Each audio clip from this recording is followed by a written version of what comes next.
This video is a quick summary of the tutorial notes about setting up the design of your site. So once you've established the web address, you'll be presented with a page that shows this admin menu over on the left. And an early thing to do is to get to work on the design, the themes. So open up the design tab and out pops themes, and the theme section shows you a massive number of themes. And I'm going to jump straight through to choosing a particular theme. If you scroll down the themes a little bit, you'll see the tab to choose all themes, all the free ones, and I'll choose free. Then I'll do a quick search for 11 because I know that's the one I'm looking for. And so there's 11, so I'll tap on that. 2011 is its name, and I'll look at the features that it has, and I'm going to activate that one. So activate this design, and it's free, and that will now switch to the this theme. And you open up the customizing tab, and that takes us to our side menu, and it's opened up in the design and appearance section. So I'm just going to go back out of that menu. So I'll close that menu and go back to where we were before to show where we came from. So there's the design tab, there's the theme, which we've just used. Now we're going back to customize. So the customizing menu, most of these need to be followed up. Site identity talks about the name to begin with. So we'll have a look at the site identity. Here's the section here, so I'll just get rid of that, and I'll just paste in an already prepared one. The tagline, you can, by the way, you can alter these as often as you like. The tagline is a little slogan that you might put underneath the main heading. Right, going back to the menu, here's our back button. Another thing that's worth looking at in the early stages is the home page, is the landing page that people come to when they go to your blog.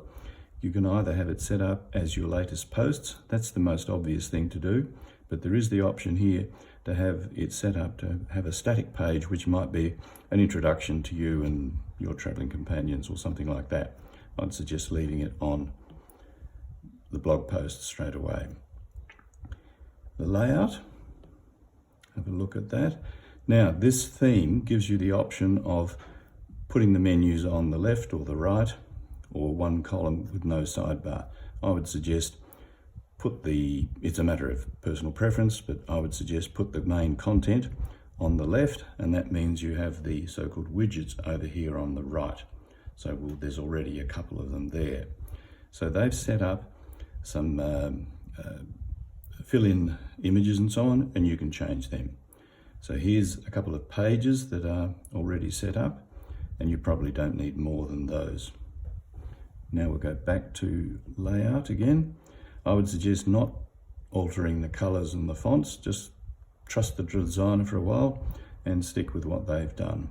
The header image is one that you can replace, and later on in the tutorial I'll talk about how you can make your own header image, or you can just copy one from anywhere that's appropriate, or use one of these that are provided. So I'll go back. One of the options with the header image is that you can either have the heading showing or not. So you might put your heading on top of your image, and then you can just switch off the header or the title up here. Then we can look at the final thing we'll look at now is widgets. Widgets are the little gadgets, if you like, or widgets that perform a particular function, and they are sitting over here in this right-hand sidebar. So we'll look at widgets, and you can put them down in the footer area, but we'll ignore that and just go to the main sidebar, which is where we are now, and you can add a widget here. So we'll just quickly grab one or two. The archive is a fairly obvious one to have. That's a record of all your posts.